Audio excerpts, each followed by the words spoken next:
Tim SAR terus berupaya membersihkan reruntuhan bangunan musola Ponpes Al-Kozidi di Sidoarjo, Jawa Timur. Tim penyelamat kembali berhasil mengevakuasi sejumlah korban. Hingga Minggu malam berdasarkan data dari BNPB, korban reruntuhan bangunan Ponpes di Buduran, Sidoarjo yang telah dievakuasi mencapai 153 orang. 104 orang selamat dan 49 orang meninggal dunia. Diduga puluhan lainnya masih terjebak reruntuhan. Tim SAR mengerahkan 5 unit alat berat untuk mengevakuasi korban reruntuhan.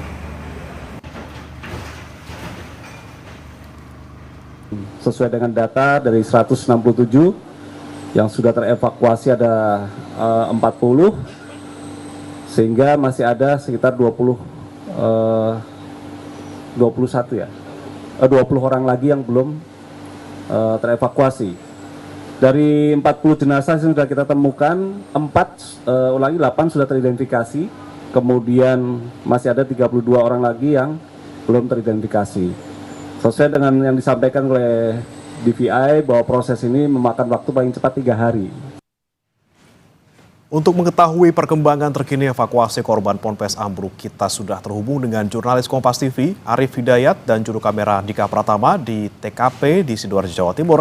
Dan juga ada Alfian Rahman serta juru kamera Hilmi Ardiantovani di Rumah Sakit Bayangkara Polda Jawa Timur di Surabaya. Kita ke Arif terlebih dahulu. Arif, selamat pagi. Bagaimana suasana evakuasi korban pagi ini? Apakah betul hari ini adalah hari terakhir setelah sepekan berlangsung evakuasi?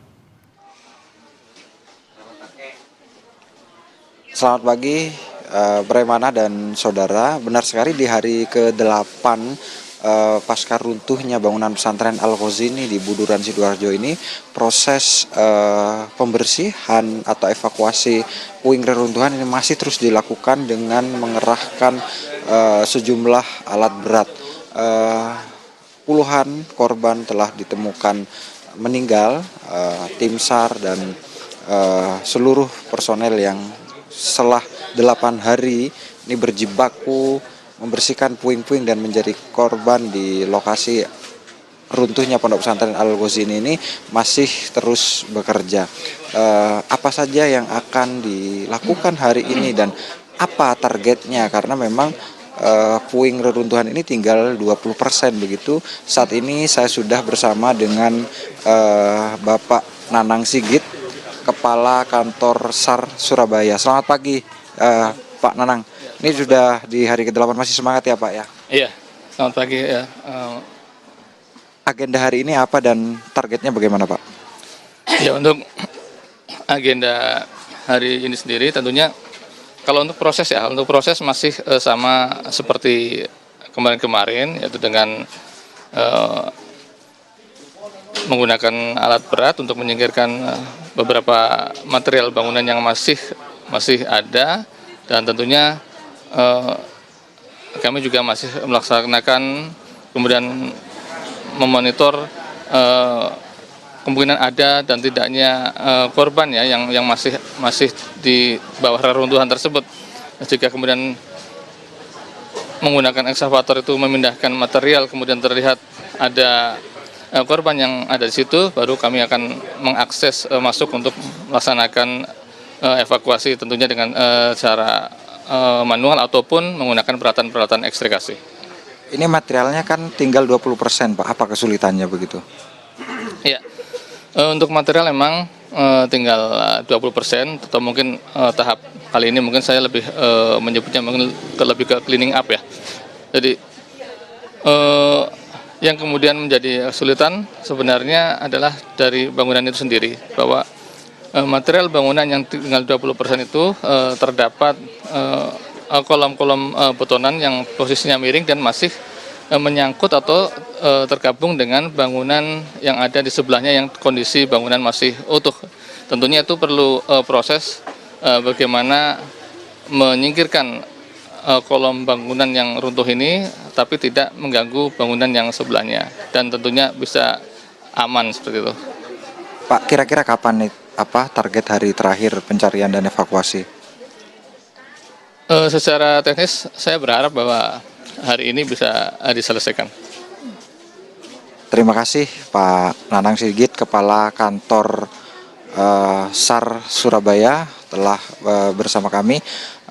Itu tadi saudara, bahwa hari ini petugas berharap semua evakuasi puing bangunan serta evakuasi jenazah yang diduga tertimbun runtuhnya bangunan pesantren Al-Ghazini Buduran Sidoarjo ini dapat diselesaikan meski ada kendala satu beton bangunan ini terhubung dengan bangunan lainnya. Bagaimana? Baik, targetnya akan selesai di hari ini. Terima kasih Arief Hidayat dan juga juru kamera Andika Pratama. Kita akan bergeser dari Sidoarjo ke Surabaya. Saudara, sudah ada jurnalis Kompas TV Alfian Rahman serta juru kamera Hilmi Ardianto Fani di Rumah Sakit Bayangkara, Polda Jawa Timur. Selamat pagi Alfian, apakah ada perkembangan terbaru soal jumlah korban yang meninggal dan sudah berhasil diidentifikasi?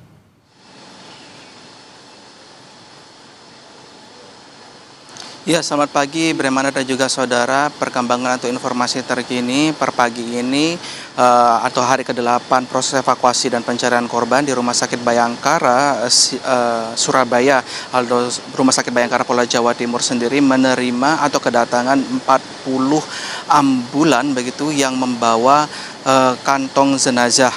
Hingga saat ini Bremana dan juga saudara dari 49 dari 49 kantong jenazah ini begitu ada 5 diantaranya sudah dapat teridentifikasi oleh tim DVI Polda Jawa Timur. 5 diantara yang sudah teridentifikasi ini 3 di tanggal 4 Oktober 2025, sementara 2 di tanggal 5 Oktober 2025. Otomatis hingga saat ini masih ada sekitar 44 kantong jenazah yang masih dalam proses identifikasi lebih lanjut oleh tim DVI Polda Jawa Timur.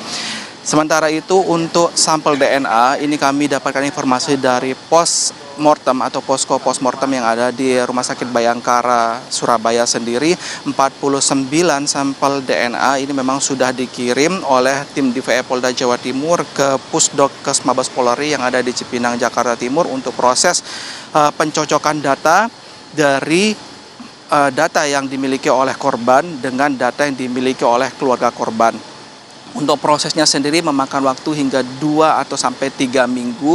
Sementara untuk identifikasi lainnya yang dilakukan di Rumah Sakit Bayangkara dengan menggunakan berbagai macam cara, seperti salah satunya dengan menggunakan sidik jari dan juga bentuk gigi. Sementara untuk sidik jari sendiri ada terkendala terkait identitas begitu.